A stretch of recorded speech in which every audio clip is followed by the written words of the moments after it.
শিক্ষার্থীদের সমর্থনে রাজধানীতে ছাত্র জনতার দ্রোহযাত্রা, বিভিন্ন পেশার মানুষের একাত্মতা, হয়রানি বন্ধ ও হত্যার বিচার দাবি। বৃষ্টি উপেক্ষা করে সারা দেশে রাস্তায় নামে বিভিন্ন শ্রেণী পেশার মানুষ, আন্দোলনকারীদের সঙ্গে পুলিশের ধাওয়া পাল্টা ধাওয়া। সাম্প্রতিক সহিংসতার ঘটনায় আটক 42 এইচএসসি পরীক্ষার্থীর জামিন, কেউ বাদ পড়লে তাদের বিষয়েও ব্যবস্থা নেবে সরকার। অশুভ শক্তির ঢাল না হতে শিক্ষার্থীদের প্রতি ওবায়দুল কাদেরের আহ্বান, জামায়াত নিয়ে মির্জা ফখরুলের বিবৃতির সমালোচনা। এবং টানা বৃষ্টি ও উজানের ঢলে প্লাবিত বান্দরবান খাগড়াছড়ি, ডুবেছে ভোলার নিম্নাঞ্চল, ফেনীতে বাঁধ ভেঙে লোকালয়ে ঢুকেছে পানি। দর্শক, সংবাদ রাতে দেখছিলেন একেএস টিএমটি বার সংবাদ শিরোনাম। পুরো সংবাদ জুড়ে আপনাদের সাথে থাকবো আমি কানিজ লাবণী। দর্শক, এবার বিস্তারিত সংবাদ। সরকারের কোনো তদন্ত কমিশন নয়, বরং জাতিসংঘের অধীনে কোটা আন্দোলনে শিক্ষার্থী হত্যার তদন্ত দাবি করেছে উদীচী শিল্পী গোষ্ঠী। দেশে গণতান্ত্রিক পরিবেশ ফিরিয়ে আনার আহ্বানও জানান তারা। শিক্ষার্থীদের আন্দোলনে একাত্মতা জানিয়ে মাঠে নেমেছে বিক্ষুব্ধ কবি, লেখক ও শিল্পীরা। জান্নাতুল মোহনা ও মাজহারুল ইসলামকে সঙ্গে নিয়ে সাইফুল রিপনের রিপোর্ট।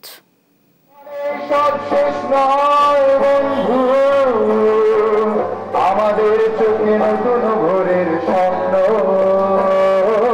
রাত্রির পথ না যত বন্ধু। জাতীয় প্রেস ক্লাবের সামনে কোটা আন্দোলন ঘিরে নিহতদের প্রতীকী কফিন সামনে রেখে প্রতিবাদী কবিতা, গান, বক্তৃতার আয়োজন করে উদীচী শিল্পী গোষ্ঠী। বক্তারা অভিযোগ করেন, দেশের কোনো গণ অভ্যুত্থানেই এত প্রাণহানির ঘটনা ঘটেনি। শিক্ষার্থী হত্যার দায় নিতে হবে সরকারকেই। 2 শতাধিক মানুষ হত্যাকাণ্ডের শিকার হয়েছে। সেই শিকার হওয়ার পরেও আমরা দেখছি সরকারের নির্লজ্জ কথাবার্তা। আমরা তাই বলতে চাই, এই যে 2 শতাধিক মানুষের যে মৃত্যুর যে দায়ভার নিয়ে এই সরকারকে পদত্যাগ করতে হবে। বিএনপি আমাদের উপরে দোষ চাপান, তারা তো 15-16 বছর ক্ষমতায় নেই। আপনারা তো মুক্তিযুদ্ধের চেতনার সরকার, তাহলে মুক্তিযুদ্ধের চেতনা কোথায় রক্ষিত হলো? সরকারের তদন্ত কমিটির ওপর দেশের মানুষের বিশ্বাস নেই বলেও মন্তব্য করেন সংস্কৃতি কর্মীরা। এর সুষ্ঠু বিচার করতে হবে জাতিসংঘের অধীনে। আপনি বিচারক নিয়োগ করে দিলেন আর তিনি বিচার করবেন। আমরা তো বিচার ব্যবস্থার চেহারা দেখেছি, দেখি নাই? সুতরাং আপনি বিচারক নিয়োগ করে দিলেন আর তিনি বিচার করবেন, সেই বিচার আমরা মানব না। এই সরকার রাজনৈতিক ভাবে পর্যাদস্ত হয়েছে, অধিকার হারিয়েছে। এই সরকারের নৈতিক কোনো অধিকার, এই ক্ষমতায় আছে কিনা সেটা আপনারাই বলবেন। রাজধানীর বাংলা মোটর এলাকায় প্রতিবাদী মানববন্ধন করে বিক্ষুব্ধ কবি, লেখক সমাজ। আপনারা মসনদে বসে যেভাবে হত্যা, নির্যাতন এবং একটা চালাকির মধ্য দিয়ে, মিথ্যা ব্যবসাতি দিয়ে এই জনসমাজকে বিভ্রান্ত করার চেষ্টা করছেন। তাদের সাথে আর কোনো আপোষ নয়। তাদেরকে রাষ্ট্র ক্ষমতায় রেখে বিচারের দাবি রাখা একদমই হাস্যকর। রাজধানীর ধানমন্ডি এলাকায় বিক্ষোভ সমাবেশ করে গণহত্যা ও নিপীড়ন বিরোধী শিল্পী সমাজ। এই পরিকল্পনা, এই অপারেশন, এই স্ট্র্যাটেজিটা কার ছিল, কাদের ছিল, এটা বোঝা খুব জরুরি। স্বৈরাচারের নিপাত চাই। আমি এই হত্যাকাণ্ড, এই মৃত্যুদেশ আমি মানি না। গভীর রাতে বাসায় বাসায় আইন শৃঙ্খলা বাহিনীর অভিযান ও গণগ্রেপ্তার আইনের শাসনের পরিপন্থী বলেও জানান বক্তারা। সাইফুল রিপন, দেশ টিভি, ঢাকা। কোটা আন্দোলনে শিক্ষার্থী নিহতের বিচার ও হয়রানি বন্ধের দাবিতে উত্তাল রাজধানী। ছাত্র জনতার গণমিছিল, দ্রোহযাত্রা সহ পালন করা হয় রিমেম্বারিং আওয়ার হিরোজ কর্মসূচি। শিক্ষার্থীদের আন্দোলনে যোগ দেন বিভিন্ন শ্রেণী পেশার মানুষও। স্লোগানে স্লোগানে মুখর ছিল সায়েন্স ল্যাব থেকে শাহবাগ আর প্রেস ক্লাব থেকে শহীদ মিনার। হাসান মাহমুদ ও এম এ আজিমকে সঙ্গে নিয়ে বিস্তারিত নিয়াজ মোর্শেদের রিপোর্টে। ভাই হত্যার বিচার চাই, হয়তো বিচার মিলবে, তাই মায়ের সাথে মিছিলে আসা এই শিক্ষার্থীর। আমার ভাইদের রক্তে আজকে রাজপথ লাল হয়ে গেছে, সেটা জাস্টিসের জন্য আসছি। আমি বাসায় বসে থাকি, আমার বাপ বলছে আমার যাইতে দিবেন। আমার বাপ তো একজন প্রশাসনিক কর্মকর্তা, তাও আমি চলে আসছি, তার কথা আমি শুনি নাই। আমার জাস্টিস দরকার। মার্চ ফর জাস্টিসের পরে ছাত্র জনতার গণমিছিল, কোটা আন্দোলনে নিহতদের স্মরণে এবং হত্যার বিচার সহ 9 দফা দাবিতে জুমার নামাজের পর মাঠে নামে বিভিন্ন পেশার মানুষ। এর আগেই খণ্ড খণ্ড মিছিল নিয়ে সায়েন্স ল্যাব মোড়ে জড়ো হতে থাকে শিক্ষার্থী জনতা। স্লোগানে একটাই দাবি, হত্যাকারীর বিচার চাই। এক পর্যায়ে বন্ধ হয়ে যায় সায়েন্স ল্যাব মোড়। দীর্ঘ সময় অবস্থান শেষে শাহবাগের উদ্দেশ্যে যাত্রা করে তারা। হত্যাকাণ্ডের বিচার, আটক সব শিক্ষার্থীর মুক্তিসহ 9 দফা দাবি জানায় তারা। 3 দিন আন্দোলন করছি, আমি আন্দোলন ছাড়তেছি না। মেরে কিছু রাখে না, আমার এই বুক পুরো ঝাঁঝা করে ফেলছে রাবার বুলেট মেরে। এটা কি আন্দোলন? আমরা কি সাধারণ স্টুডেন্ট না? আমরা কি জমাত শিবির? আমরা কি বিএমপি? যতদিন পর্যন্ত আমাদের 9 দফা দাবি পুরোপুরি পূরণ না হচ্ছে ততদিন পর্যন্ত আমরা পরীক্ষা কিচ্ছু দেব না, আমরা রাজপথে থাকবো। পথে আমাদের সন্তানরা মারা যাচ্ছে, আমরা এর বিচার চাই। এতগুলো ছেলের রক্ত নিল, কেন নিল? জবাব চাই। ক্ষমতা থেকে কোনো স্বৈরাচারের কাছে বিচার চাওয়া যায় না। এদিকে গণহত্যা, গুম, খুনের বিচার দাবিতে জুমার নামাজের পর বিক্ষোভ মিছিল বের করে কওমি মাদ্রাসার ছাত্ররা। খুনের দায়ভার নিয়ে সরকারের পদত্যাগ দাবিতে প্রেস ক্লাব এলাকা থেকে দ্রোহযাত্রা করে শিক্ষার্থী জনতা। নির্ধারিত সময়ের আগেই প্লাকার্ড আর পোস্টার ছেয়ে যায় প্রেস ক্লাব এলাকা। বেজে ওঠে জাগরণী গান, মঞ্চস্থ হয় নাটক, আর স্লোগানে উচ্চারিত হয় দ্রোহ। বজ্রকণ্ঠে দাবি জানায় তারা।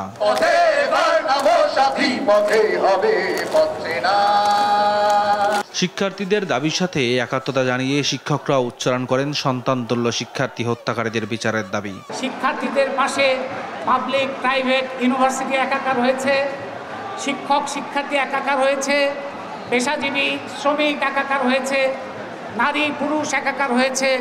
বক্তব্যের পরে শুরু হয় দ্রোহযাত্রা। মিছিল নিয়ে টিএসসি হয়ে কেন্দ্রীয় শহীদ মিনারে গিয়ে শেষ হয় যাত্রা। তবে যাত্রা শেষ হলেও থেমে যায়নি নিহতদের বিচারের দাবি। এত বোনেরা অত্যাচারের শিকার হয়েছে, তারপর আমাদের নির্বিচারে অনেককে গুম করেছে, খুন করেছে।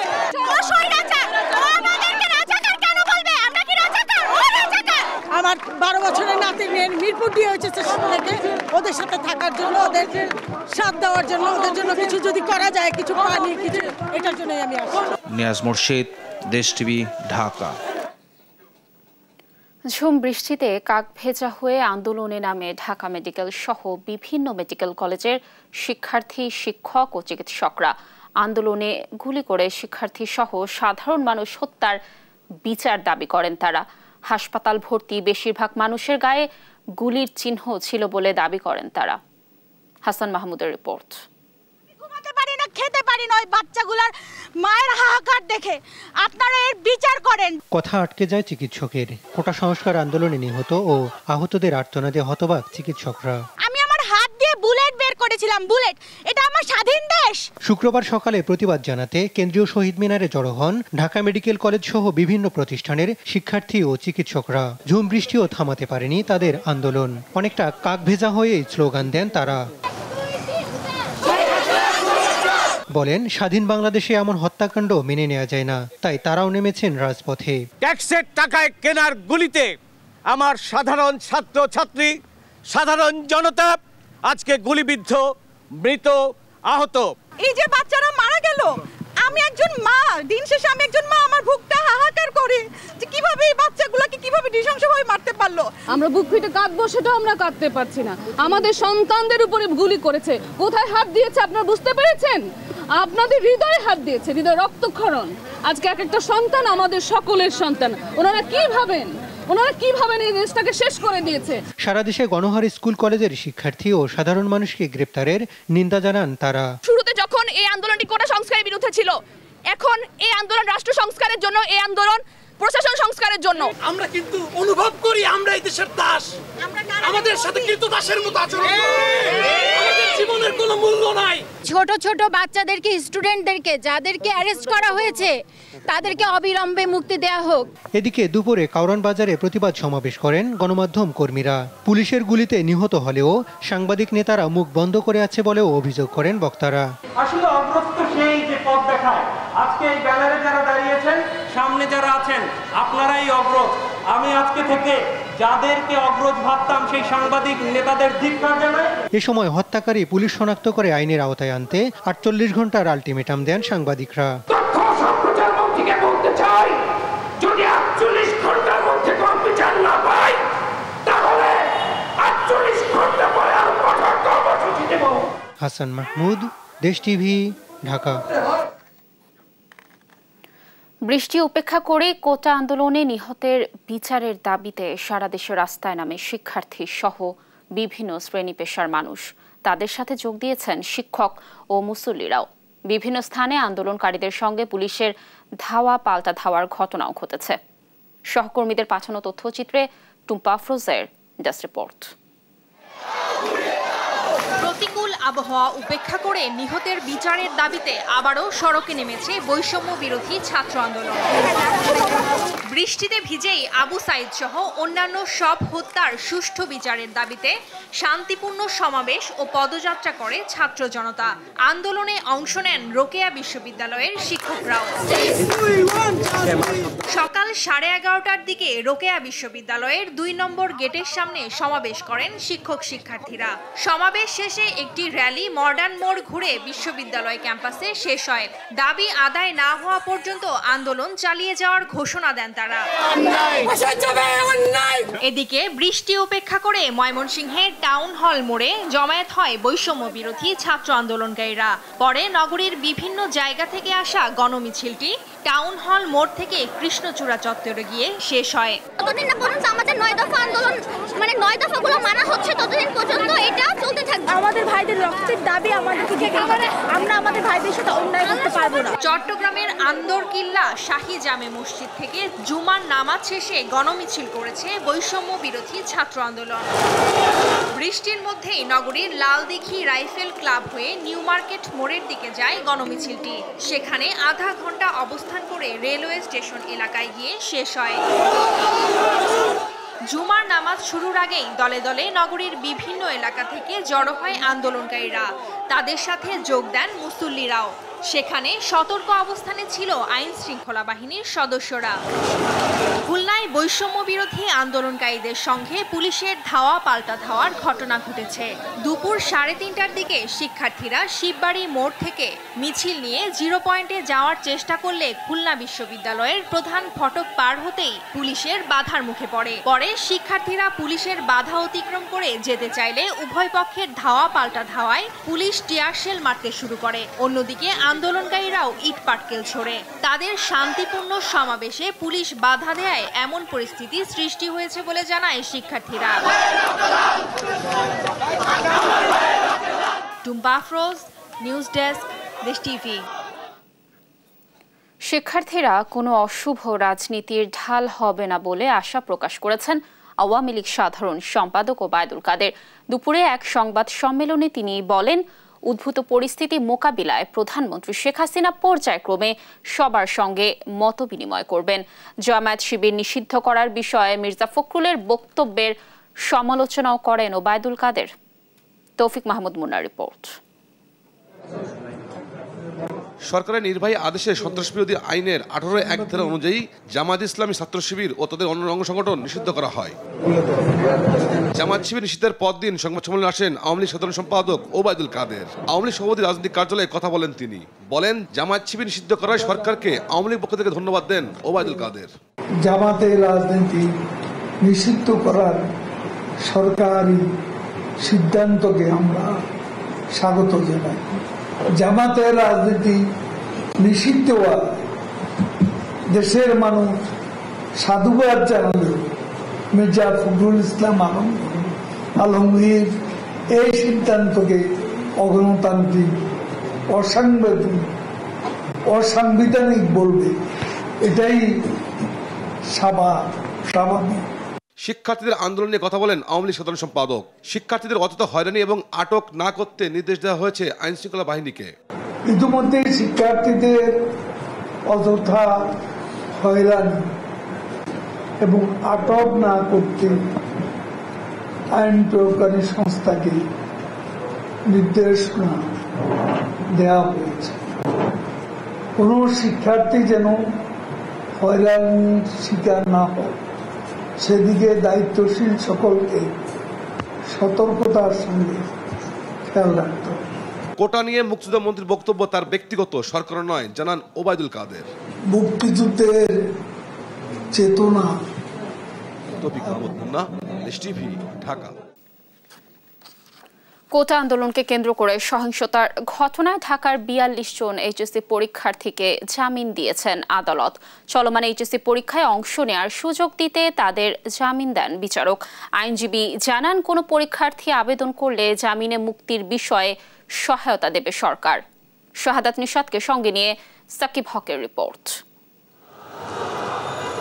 কোটা আন্দোলন ঘিরে সহিংসতা কিংবা নাশকতার অভিযোগে করা মামলায় ৪২ এইচএসসি পরীক্ষার্থীর জামিন মঞ্জুর করেছেন আদালত। তাদের মধ্যে ৩৭ জন ঢাকা মেট্রোপলিটনের বিভিন্ন থানায় এবং ৫ জন পরীক্ষার্থী ঢাকা জেলার বিভিন্ন থানায় গ্রেফতার হন। শুক্রবার ঢাকা মেট্রোপলিটন ম্যাজিস্ট্রেট মোহাম্মদ রশিদুল আলম ও Dhaka senior judicial magistrate Mostafizur রহমানের আদালতে জামিন আবেদন করেন আইনজীবীরা। শুনানি শেষে পরীক্ষার্থী বিবেচনায় তাদের জামিন মঞ্জুর করেন আদালত। চলমান এই সহিংসতা আন্দোলনের মধ্যে যে কোমলমতি শিশুরা আছেন, এইচএসসি পরীক্ষার্থী যারা আছেন, তাদের জন্য স্পেশালি আমাদের মাননীয় শিক্ষামন্ত্রী মহিবুল হাসান চৌধুরী উনি আমাদেরকে নির্দেশনা দিয়েছেন এবং উনি রিকোয়েস্ট করে স্পেশালি ৪২ জনের লিস্ট দিয়েছেন, যে ৪২ জনকে আজকে জামিন শুনানি করে এবং ওনাদের মুক্তির ব্যবস্থা করা হয়েছে। এর আগে স্বরাষ্ট্র মন্ত্রণালয় থেকে গণমাধ্যমে পাঠানো সংবাদ বিজ্ঞপ্তিতে বলা হয়, সাম্প্রতিক সহিংস ঘটনায় আটকদের মধ্যে কেউ চলমান এইচএসসি পরীক্ষার্থী থাকে, তারা পরীক্ষার প্রবেশপত্র ও প্রাসঙ্গিক কাগজপত্র সহ জামিন আবেদন করলে তাদের জামিনে মুক্তিতে সরকার আইনি সহায়তা দেবে। আটক যেসব শিক্ষার্থীর বিরুদ্ধে গুরুতর অভিযোগ নেই, তাদের জামিনের ক্ষেত্রে আইনি সহায়তা দেবে সরকার। মোহাম্মদ সাকিব, দেশ টিভি, ঢাকা। এবার মোবাইল নেটওয়ার্কে সামাজিক যোগাযোগ মাধ্যম ফেসবুক ও টেলিগ্রাম বন্ধ করে দেওয়া হয়েছে। দুপুর ১২টার পর থেকে ফেসবুকের ক্যাশ সার্ভারগুলো ডাউন করে রেখেছে মোবাইল অপারেটররা। মোবাইল নেটওয়ার্কে রাশিয়া ভিত্তিক মেসেজিং অ্যাপ টেলিগ্রামও বন্ধ করা হয়েছে। টানা ১২ দিন পর গেল ৩১ জুলাই বিকেল ৩টার পর সব সামাজিক যোগাযোগ মাধ্যমগুলো সচল করে দেওয়া হয়। এরপর আবারও বন্ধ করা হলো।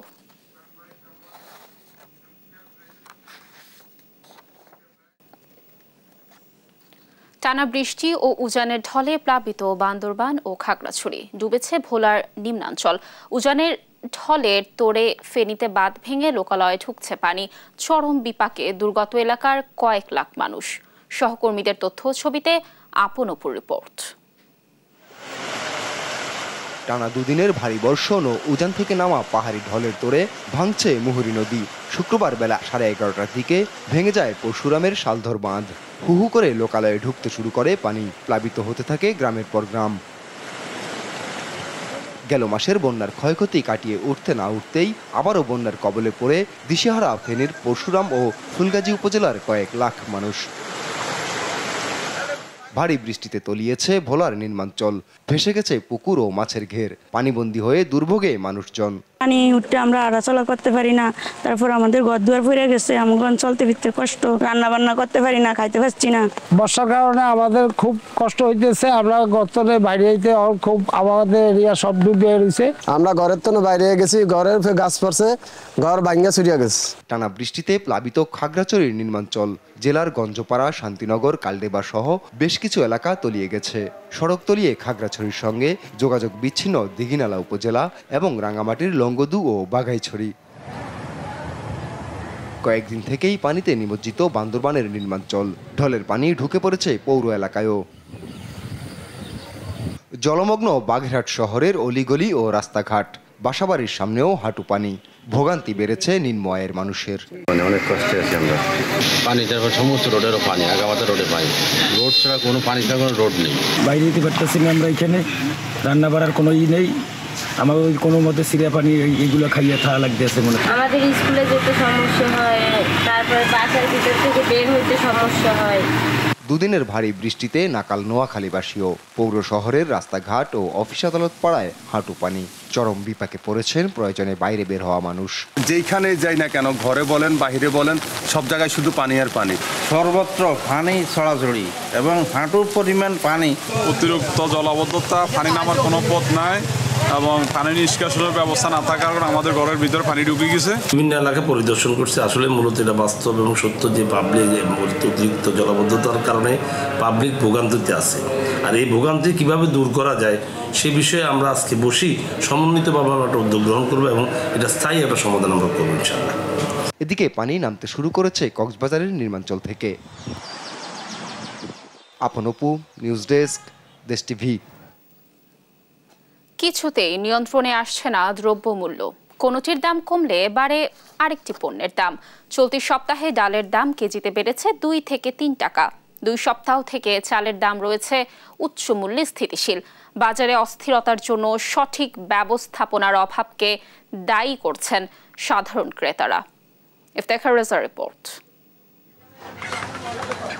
শুক্রবার ছুটির দিনে বৃষ্টির প্রভাব বাজারে। ব্রয়লার মুরগি কেজিতে 10 টাকা কমে বিক্রি হচ্ছে 170 টাকায়, আর সোনালিকা বিক্রি হচ্ছে 260 টাকায়। সাদা ও লাল ডিমের ডজন 150 টাকা। ব্রয়লার বেচতাম আগে 220 টাকা 10 টাকা কেজি, এখন বেশি 170-80 টাকা কেজি। এখান দিয়ে তো কম আছে। ব্রয়লার মুরগি 150 টাকা 40 টাকা থাকলে আমাদের জন্য অনেকটা স্বাভাবিক হয়। যখন এটা প্রায় 170-80 টাকা হয়, এটা আমাদের জন্য একটু সাধ্যের বাইরে চলে যায়। একটা ডিমের দাম আপনার 12 টাকা, তাহলে কিভাবে সম্ভব হয়? একটা 10 টাকা 8 টাকা 9 টাকা ঠিক আছে। 2 সপ্তাহ ধরে বাড়তি দামে আটকে আছে চালের বাজার। মিনিকেট 68 থেকে 70, নাজির শাল 70 থেকে 80 এবং 28 চাল 54 থেকে 55 টাকায় বেচা কেনা হচ্ছে। কমার কোনো সম্ভাবনা নাই। গতকালকে গাড়ি অর্ডার দিয়েছি তো, মাল আসছে, পরে জিজ্ঞেস করছে ভাই ধানের দাম নাকি বাড়ছে। চালের দাম আজকে 15 দিন ধরে একই রকমই আছে, বাড়তি যেটা ওইটার ভিতরে আছে। আর যেমন মিনিকেট বেশি যে 68 থেকে 70 টাকা। যারা মানে বিত্তশালী তাদের জন্য সমস্যা না, আমাদের জন্য মধ্যবিত্ত যারা তাদের জন্য সমস্যা। এটা অনেক বেশি, মনে করেন 60 টাকার মধ্যে থাকলে এটা একটা রিজনেবল। মুদিপণ্যের মধ্যে চিনি বিক্রি হচ্ছে 135 টাকা দরে। 5 লিটার সয়াবিন বিক্রি হচ্ছে 870 থেকে 880 টাকা। দাম বেড়েছে ডাল জাতীয় পণ্যের। মসুর ডাল বিক্রি হচ্ছে 105 থেকে 120 টাকা, আর খেসারি 115 থেকে 120 টাকা। এক কথায় যারা দিন আনে দিন খায় তারা খুব সুবিধাজনক অবস্থানে নাই, প্লাস সব মিলে একটা হজবরল অবস্থা। চাউলের দামটা কিছুটা বাড়ছে, এটা মূলত হচ্ছে আমরা চলমান রাজনীতি কেন্দ্র করে গাড়ি ঘোড়া সংকট নাম মানে একটা ওইটান দেখিয়ে এটা দাম বাড়ছে, কিন্তু আমি ওই হিসাবে চলমান রাজনীতি হিসাবে যে সহিংসতা হিসাবে ওই হিসাবে দাম বাড়ে। যে জিনিসের দাম আজকে দেখে এটা এই দাম, কালকে দেখে অন্য দাম, তখন বাধ্য আমাদের নিতে হয়, কারণ আমাদের প্রয়োজন এটা। তুলনামূলক কমেছে সবজির দাম। ঢেঁড়স 35, বেগুন 70, কচুরমুখী 70, শসা 90 টাকা। তবে ক্রেতারা বলছেন গেল বছরের তুলনায় এবছর সবজির দাম অনেক বেশি। গত বছর এই সিজনে যা দাম ছিল তার থেকে ডবল দাম চলতেছে। ভেন্ডি এই সিজনে আপনার 20 টাকা কেজি থাকে। যেমন এই যে করল্লা কেজি থাকে আপনার মাত্র 40 থেকে 45 কি 50, কিন্তু করল্লা চলতেছে 80 টাকা। হাফ কেজি আলু আমার কাছ থেকে 50 টাকা রাখে। এটা কি যুক্তিক না অযৌক্তিক? আমরা সাধারণ জনগণ কোথায় আছি? তুলনামূলক সব সবজির দামই বর্তমানে কম থাকার কারণ হলো মালিয়া পেলো, এক হলো রাস্তা অবরোধ, 2 হলো মালিয়া পেলো বৃষ্টির কারণে মানুষ বাইরে দিতেছে না। গরুর মাংস বিক্রি হচ্ছে 750 টাকা কেজি, আর খাসি ও ছাগলের মাংস বিক্রি হচ্ছে 1200 টাকায়। ইফতেখার রেজা, দেশ টিভি, ঢাকা।